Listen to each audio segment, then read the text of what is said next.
What's up, plant lovers? I'm Devin Wallien, and in today's video we're going to be talking about some do's and don'ts after our iris have finished flowering. Now I'm here in Westchester, Pennsylvania, zone 6B, 7A, and I have a nice little growing selection of some German bearded iris here, and they are finishing flowering for the season. So I want to go through like 7 or 8 different do's and don'ts that we can undertake with our iris plants after they have finished their flowering. Now typically German bearded iris, Iris germanica, they'll produce these beautiful flower scapes with multiple flowers at the end of each of those scapes. If you want to individually, as each flower finishes, you can follow that stem down to the next growth point and remove each individual spent flower until each of the flowers on that scape have finished. As you can see here, this flower stem is all done. So at this point, you can go ahead and remove this entire stem down to where this stem meets the foliage. And we always like to cut at an angle just like this. Now we're gonna wanna do that unless we are trying to create some iris seeds, which most of us, we're not going to undertake that. It is a multi-year process of getting iris to produce seeds and then germinating them and producing plants. But if that is part of the project that you want to undertake, then do not deadhead like I've just done. Allow them to go to seed and then you can collect those. That's for another video at another time though. Now, many times after our plants have finished flowering, they've been using a lot of their energy to produce those flowers, and oftentimes the foliage will start to get either discolored or a little bit floppy. And so this is our chance we can do a few things. We can, number one, look for any floppy foliage or any discolored foliage, and also while we're doing that, anything that looks discolored is a good opportunity to examine the plant to see if you see any irregularities, particularly where that rhizome is planted in the ground. If you see any sort of boring into that rhizome, you'll want to look for the iris borers or any other sort of pests or disease at this point.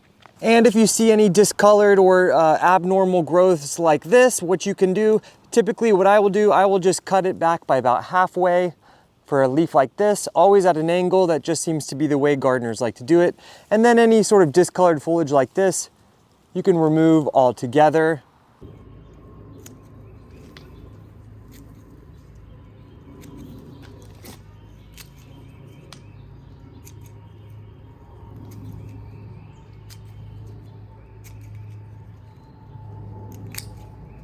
And if you have any foliage that's floppy like this, what you can do, if you want, this is just totally up to you, is just cut it also back at an angle, just about halfway.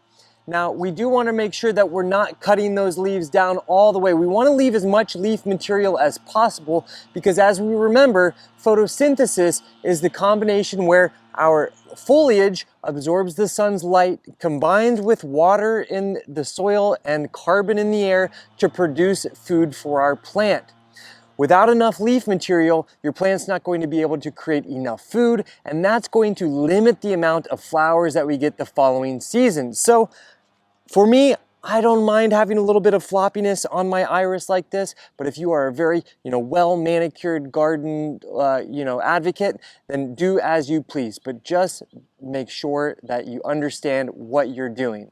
Now, this is also a great time to fertilize our iris plants. I like to do this twice a year, in the early spring, just as the foliage is emerging, and then a second time about 2 weeks after they've all finished blooming. And what I like to use, I just use a slow release Osmocote fertilizer in granular forms, just like this. And we'll sprinkle it around our plants, just like that, following the directions on the brand that you choose. And last but not least, this is the preferred time to divide our iris. If your clumps are getting a little bit overcrowded and you want to divide them, now is the time to do so after they've finished flowering. Let me show you guys how easy it is to do. So I've exposed a nice rhizome right here. I'm going to take a hori-hori or shovel, hand trowel, and just dig up this clump. Okay. Just yank it out, just like that. Now the next thing I'm going to do, I'm going to just take my scissors, shears, and just cut it down, leaving just a couple of inches. There you go. There you go.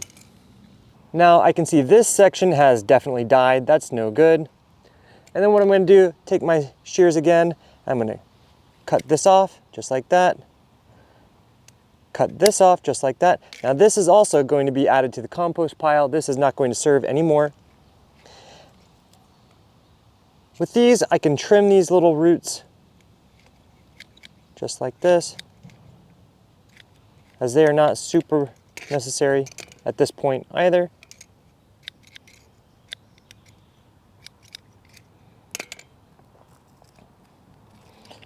We now have two perfect little divisions. And what I'm going to do now, I'm going to just let these dry for the next 5 to 7 days outdoors in a covered area. It's going to get 0 direct sunlight and it's going to get 0 precipitation until these have a chance to cure over, just so that once we replant them, they are impervious to any moisture, which will keep them from getting any disease. A lot of gardeners will actually just plant these right up now, but by allowing them to cure over, it will increase your success rate. Once they've cured over, we can go replant them wherever we please. And so let me show you guys how to actually replant these once you've had a chance to allow them to cure over. As we know, iris grow in one direction. Those fans all go in one direction. They don't have a rounded growth form. So we want to plant them in the way so that those fans will grow in the direction we want. So since I have 2 and I just emptied out that spot, I want to replant one of them back there so that I still do have an iris in that section. So let me show you how easy it is to do. Take my hoary again, and with German bearded iris, we really want to plant them nice and shallow. And of course I want the fan to go this way, so I'm literally just going to nestle it in just like that, just barely covering it. And that's all you have to do. And with that, now you know the do's and don'ts of what to do with your iris, in particular, Iris germanica, the German bearded iris, after they have finished flowering, as well as how to divide them and replant them. If you found this video helpful, give it a like, subscribe to our channel. We're bringing new plant-related content every single week. Lots of stuff, different playlists, so give our channel a peruse if you found my format and my video helpful.